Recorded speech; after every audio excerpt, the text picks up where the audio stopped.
So how do you take a simple web idea and turn it into a profitable enterprise? Well, let's turn to this week's board of directors. Stephanie Leffler is an e-commerce groundbreaker. She's the Senior Vice President of Network Solutions. And Ryan Blair is the CEO of PathConnect.com. That's a company which connects small business owners with mentors. Ryan is also a successful investor and business consultant. Welcome back, both of you. Thank you. You guys are the perfect panel for this, internet conversation.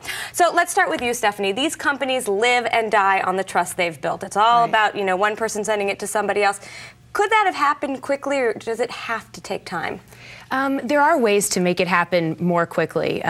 Getting a big name that somebody recognizes behind you, either in a spokesperson or a brand that someone's heard of before, certainly helps it happen faster. But you do have to take time and gain people's trust. So while you can accelerate it, there's always some work to be done in the long term. Yeah, so one of the things that Sasha said in the piece is he saw during the internet boom that all these companies thought that they would grow really quickly, and he learned, no, you need to give it time. Do you agree? Yeah, you need to build a great product. And what you saw in the piece was great products that people loved and adopted. And that does take time. People have to fall in love with your product for it to become a great internet company. And is there something more to it also, if it's kind of just word of mouth?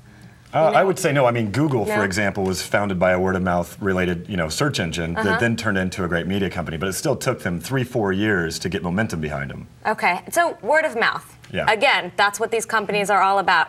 How do you get it? Well, I think, as Ryan said, the key is building a great product. The only way to get word of mouth is to build something that's so awesome that somebody wants to tell their friends or their business contacts about it. So if you can do that, you will generate the word of mouth. And having something that's different. If you're just like everybody else, it's not going to work anyway, but you're definitely not going to get what you want. I mean, most people think their product is great. Is there any sort of silver bullet to get people to talk about it? There are now word of mouth strategies. See, this is kind of a new topic for marketers and so forth. So people don't understand that word of mouth is something that you can create if you have a strategy to do so. And there are wonderful books on it. There are consultants. There's companies that help you get your word of mouth projects off the ground. Do you have any ideas of any? Yeah, I'm writing one. Okay. All right, so read Ryan's book when it comes out. All right, and then finally, let's talk about this advertising strategy, because that's the revenue model for both of these and for so many internet-based businesses. What I thought was interesting about Flavor Pills, that he went for nearly 2 years without revenue because he didn't want to get kind of advertisers that he didn't think were right for his product. Does that make sense? Well, not everyone has such luxury to go for 2 years without having to worry about money. Obviously, he must have been funded to build his business, so I would say that that's not a traditional route. I focus on monetization on the portfolio companies and the projects that we work with right away. So how fast can they make money? And that's really up to the entrepreneur to define the revenue plan. But do you think it would have hurt his company at all to have said, okay, I want to get some local advertisers, some names that maybe everyone doesn't know? Would the big box advertisers or the big brands maybe not have been as interested? Well, I think the key is the fact that he defined his strategy early on. Yeah. If he defined a strategy that called for not using small advertisers because he had a very clear idea of what he was going to get out of the big advertisers, then it makes sense. If it was more of just a leap of faith and wait and see, I'm not so comfortable with it. So the smaller advertisers could potentially make somebody think that he was smaller and distract them from the content. So I like his strategy as long as it was calculated. My opinion is he was smart because he aligned with the right brands. If you're advertising and aligning with the wrong brands, you're letting these brands on your site, and your consumers and so forth don't appreciate those brands. You've done a disservice to those consumers. Yeah, it's interesting. And Social Diva does the same thing. If you look at the advertisers on that site, they're very much targeted to her audience. Turning now to your questions. First up, a viewer asked us about financing options.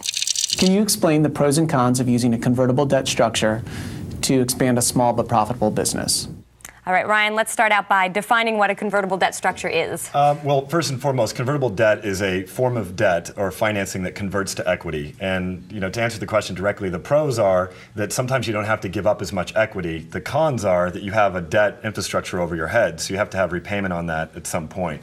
I use those in a number of venture finance deals that I've been involved with, both as a CEO and as an investor. So I think it's a great instrument, and it aligns both the investor and the entrepreneur together. So you're in favor of it? Yes, absolutely. Okay, moving on to the next one. This is from an owner of an event space. How can I retain part-time employees and ensure that I'm getting responsible, reliable people who will put forth our image properly and do the work needed of them when at times I'm only going to require them for a couple hours over the course of a month? Yeah, that's a good question. How do you get their loyalty if you use them so little? Sure. Well, I think the key is flexibility. You have to realize that this is a secondary activity for the people that you're recruiting. So the key is to have a big list of people that you trust, pay them well, and give them ultimate flexibility so they can do their other job in addition to yours. Moving on to the emails now. One viewer wrote us asking, I'm having a difficult time deciding which type of advertising to use for my business. Is the Yellow Pages still a good choice? It seems to be affordable, but I wonder who's using it. Is anyone using it? I think people still are using the Yellow Pages. It really depends on A, your type of business, and B, the demographic you're targeting. So if your business applies to everybody, regardless of age, I would put an ad in the Yellow Pages if it's local, because you still have a certain crowd that's turning there to find businesses. If it's a younger audience or it's not local, the internet's the way to go. Yeah, I don't think I picked up a Yellow Pages in the past 10 years since the internet Hence was the younger invented. audience thing, it's not you. Yeah, I'm younger, and there's the only way you catch me picking up the Yellow Pages is if my PDA didn't work or there was no internet anywhere to be found. So I would say advertise on the internet before Yellow Pages, personally. Right, though I think you're right about the demographic thing there, and it's pretty cheap. Yeah. And so, most Yellow Pages, you get an online component with your Yellow Pages advertisement, so you can get broad coverage. But yeah, it is a question of